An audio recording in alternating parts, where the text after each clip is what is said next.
Вот и подходит к концу юбилейный для нашей республики год.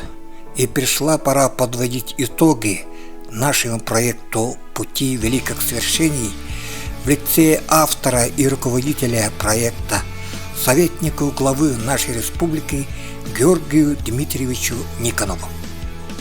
Уважаемые друзья, коллеги, действительно 2022 год для нашего проекта стал большим творческим подъемом. Мы закончили первую серию фильма «Пути великих свершений. Дойти до края», где рассказывается о Семене Дежневе в лице его эпоху первопроходцев, которые пришли в Якутию, освоили северо-восток, Чукотку, Камчатку и так далее.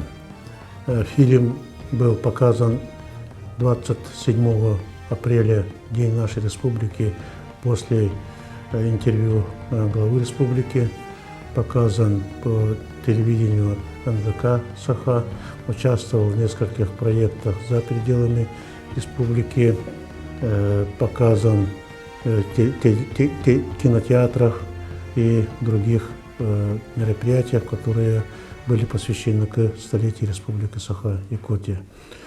Мы начали работу по второму фильму. Это будет фильм в 18 веке нашей эпохи об истории Якутии. Это будет рассказываться тоже в лице Витуса Беринга, действительно великого человека, который был в Якутии, зимовал 4 года в Якутске, пробил дорогу в Охотский тракт, дошел до Америки, а также под его руководством была проведена Великая Северная экспедиция, которая имела глобальное значение для нашей страны. Сейчас работы в этой теме продолжаются. Наш фильм был приглашен для участия в фестивале «РГО» в городе Москве в августе этого года. После этого был участником культурной программы Восточно-экономического форума в городе Владивостоке. В Хабаровске была молодежная конференция, посвященная путям великих свершений, где был рассказан и показан фильм об этом. В этом году был перевыпущен наш исторический альбом «Пути великих свершений», шеститомник, который является основой нашего проекта. И на днях закончена передача 5-6 тома для мероприятий, посвященных столетию Республики Саха-Якутия. И планируется до конца года, 9 декабря, планируется презентация фильма «Дойти до края. Пути великих свершений» в штаб-квартире Русского географического общества в Санкт-Петербурге, где будет еще фотовыставка, посвященная проекту «Пути великих свершений». Показаны фотографии Делус Анатольевича Антонова, работника нашего постоянного представительства по Дальнему Востоку, который по совместительству является фотографом. Как вы знаете, на днях был спущен на воду атомный ледокол, который назван в честь нашей республики Якутия. И мы тоже на днях узнали, что штурманом этого ледокола будет наш уроженец Якутии Меркулов, и он будет представлять Якутию в этом огромном проекте, как атомный ледокол, который будет работать на Северном Ледовитом океане.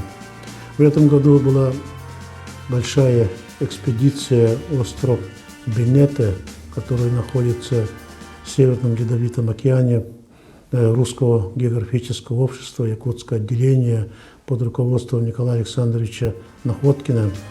И действительно, эта экспедиция, которая началась в прошлом году, но она в прошлом году не смогли дойти до острова Бенетта, но в этом году достигли, поставили якутскую избу «Балаган» на этом месте как маяк, как место-база для терпящих различные экстремальные ситуации на Северном Ледовитом океане. Но сегодняшняя наша передача будет посвящена к этому проекту. Николай Александрович сам будет рассказывать, как это проходило и какие выводы, какие итоги будет иметь эта экспедиция. Вот меня привлек этот остров Бенетта из-за того, что по космическим съемкам, да, он иногда выбрасывает дымы, огромные шлейфы дыма. Они доходят до Канады, до Аляски иногда. И, конечно, зародилась мысль, что там есть вулкан. А так как Бенетта относится к Якутии, Булунскому Лусу, то есть получается, что живой вулкан в нашей республике есть. И, конечно, хотелось бы его изучить. И в связи с тем, что льды Северного Ледовитого океана с каждым годом все дальше уходят на юг, то получается, что какое-то время в году остров Бенетта оказывается на открытой воде. Это почти 1000 километров от Тикси.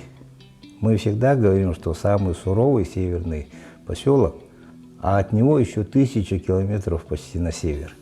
И, конечно, захотелось побывать на нем и изучить.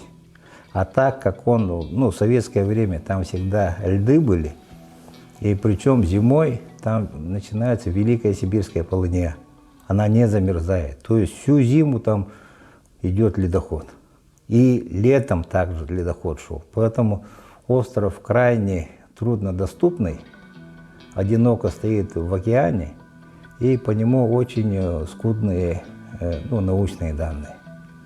И, конечно, хотелось это изучить, и я посоветовался со своими друзьями, и мы дали заявку в Русское географическое общество, что хотим изучить этот остров и просим поддержать. И еще один момент, который меня привлек, это когда начал изучать историю Бенетта, мне наткнулись статьи сенаторов США, которые были такие, которые претендуют на эти острова. А сейчас, как вы понимаете, международная обстановка сложная, и в Арктике она начинает обостряться в связи с тем, что льдов меньше и так далее. И, конечно, любую зацепку там могут использовать в современных ситуациях.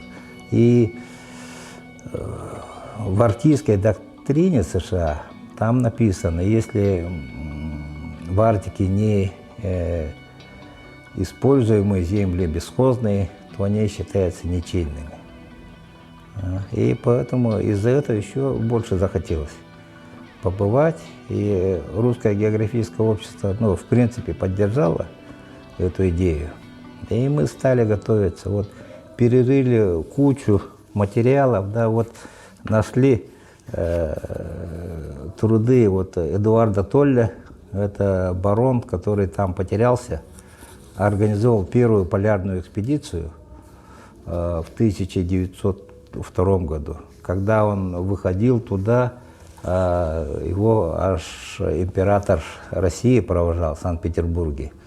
Очень была такая мощная экспедиция. Он 2 года туда добирался. И в конце концов из-за льдов они не смогли дойти, и он пошел пешком туда.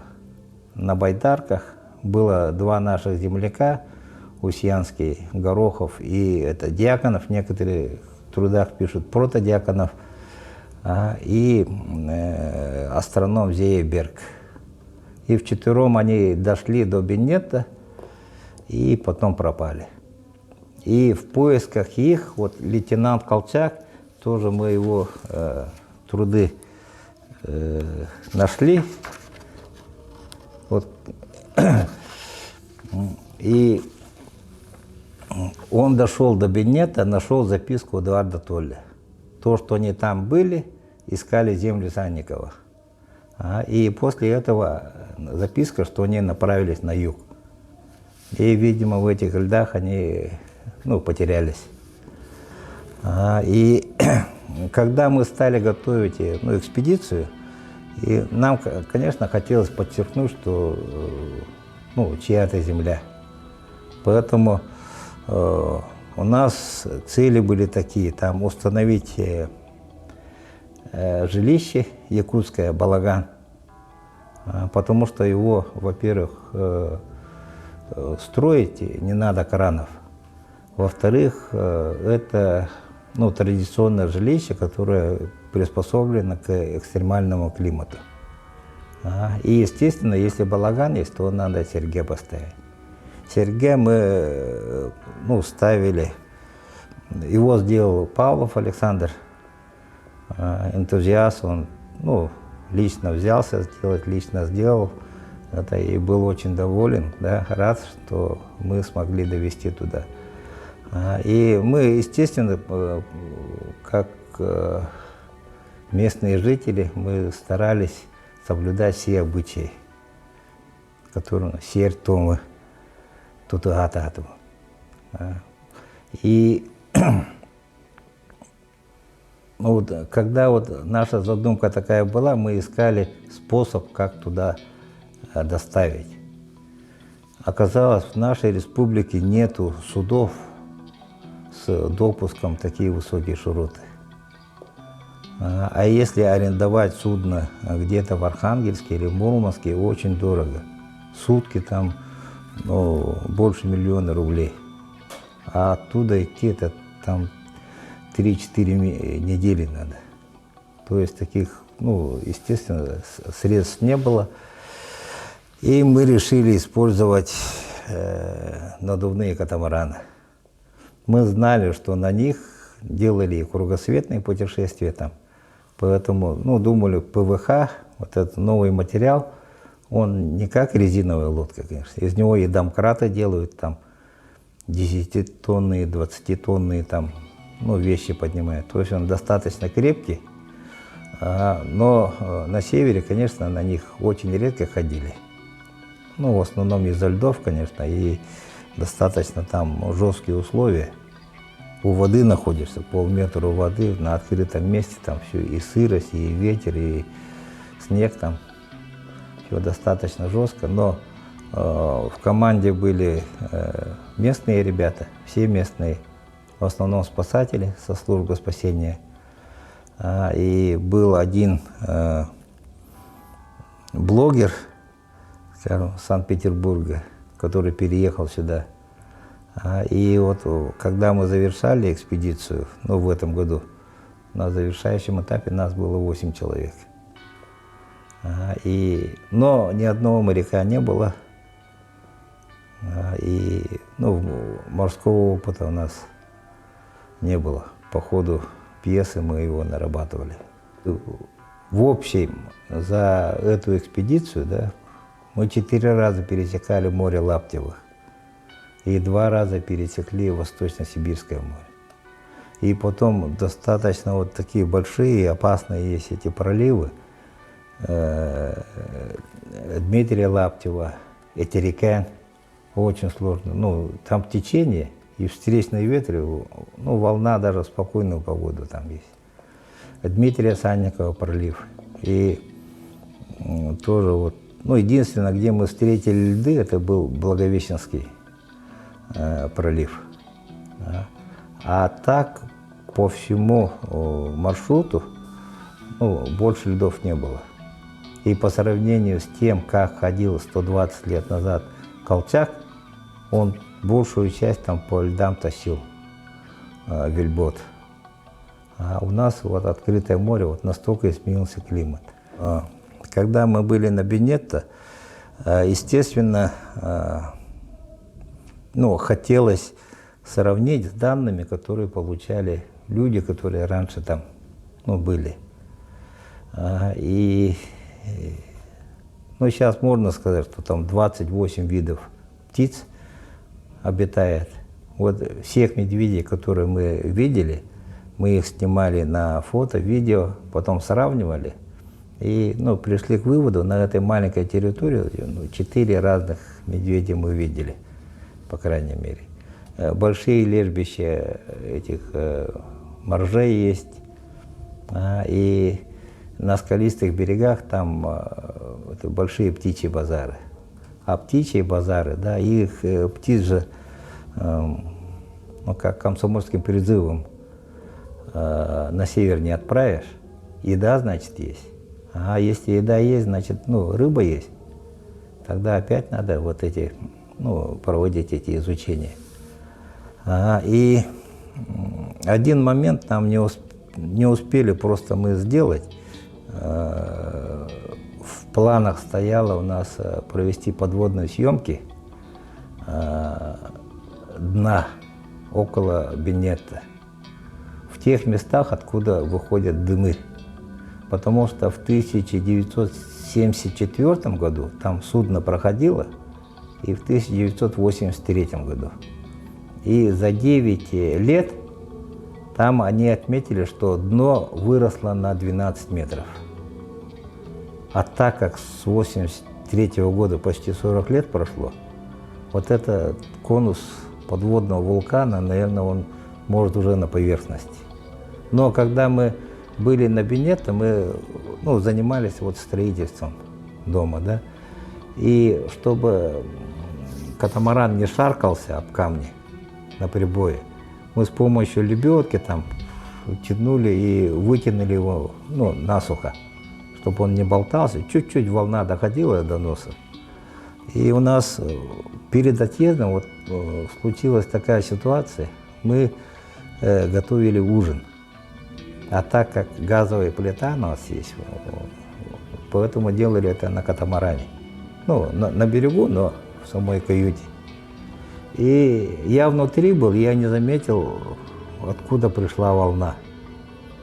Огромная волна ударила, и вот то, что мы готовили там, наши кастрюли, это чайник, я эти сгущенки банки еще открыл. И от удара все перелетело через мою голову-то на другую стенку. Думали, что такое. И развернула катамаран, и вторая волна ударила, и транец, мотор там все оторвало. Я еле успел выключить газовый этот баллон. И катамаран утянуло, ну, в море. И море после этого успокоилось. Ну, с трудом, но это катамаран вытянули на берег. И потом, ну, стали перед задачей, что нам обратно ехать. И из 2 катамаранов надо собрать 1. А волны, да, они были такие, как иногда бывает вот в тихую погоду на реке. Какой-то пароход пройдет, после него волны большие приходят и опять успокаивают. Там вот была очень похожая такая картина. И та вершина подводного вулкана, которую мы должны были исследовать, от нас находилась там 3,5 километра, ровно напротив.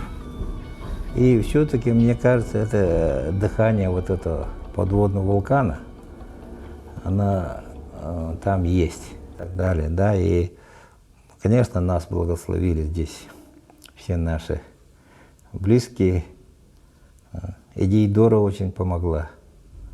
Она, ну, так хорошо нас напутствовала дорогу. Мы там, конечно, старались все придерживаться.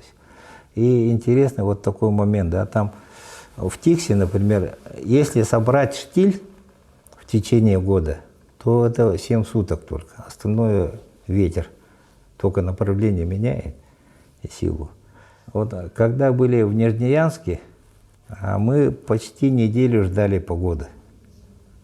Было, ну, настолько сильные ветра были. А здесь в штабе у меня сын, ну, руководил этим штабом, он имеет вот навыки работы вот с компьютерными разными этими программами, он и спутниковые заглядывал программы, и всякие. И мне звонит, говорит, что погода установилась, и давайте вперед. Поэтому мы ночью поехали из Нижнеянска. Он сказал, вот пятачок такой тихой погоды, да, где-то полдня. Ага. Но он идет, смещается на север. Если вы за него зацепитесь, пройдете. И получилось так, что мы ровно шли за этим, более-менее тихим участком. Очень быстро собрали наш стройматериал, когда дошли до Ляховского.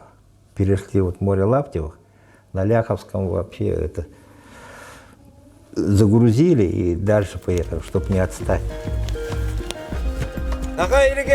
Уруй! Айхал! Уруй! Айхал! Уруй! Айхал! Айхал! Айхал!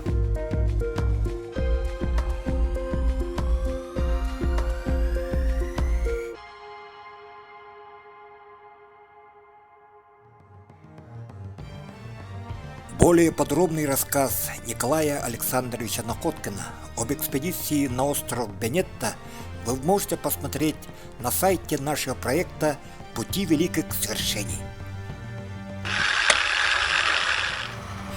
И в конце нашей передачи мы переходим к новостям нашего партнера, акционерного общества «Татавтодор», возглавляемый Иваном Ивановичем Бочониным. Татавтодор икитинчи хүббекке хуллаха билинги тургунан 605 миллион болон турар году хуллага объем.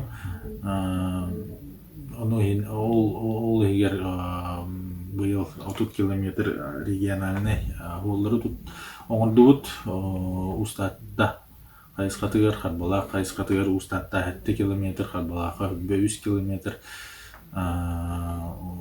онна билген объем илгие хөббөүс онна хөббөтөт Аллах объем аланларут эти устаттага онна харбалака осы аутотабас аңар километр ол онна контракт батыс быгытынан билин боллагана харбалака 3 аңар километр кутан турабыт болун онна покрытиятын онна тахалан тумнияр дылы 2 километр күппүттен бағалақпыт. Біліңе тұрғынан бұл аутуча единица техника лидер. Төрден чаки лидерлар бағалақ олығы. Олу көрөр истер отдел олу мастера болабын. Кыгыңыр түгөр хүрін үләбіттен бейге қары растағын ол күрді қалыма федеральный олығар 115 километр. Республиканская волба булун, онна ытык көл харбалах жашмах. Олу кыгынын көрөбүт истебит. Ол күрдүк кыгын устата 4 единица кыдым, қары растыр, 2 трактор, онтон бири бөлүрүс мосталары растыр, сёткалыр. Онна болтыра үстәк атваллах трактордақпы күнін ақсан қары растырлар. Онна ол знагын остановкалары, освещение қарын растыр, үс вазик 12 рабочий билер. Бүгін бұлда көрді нағыз қырадыз. Онда тымнына ақсыбаққа еті техника, ағылды бұл техника бары бүгін тақсан үлелей сылжалар.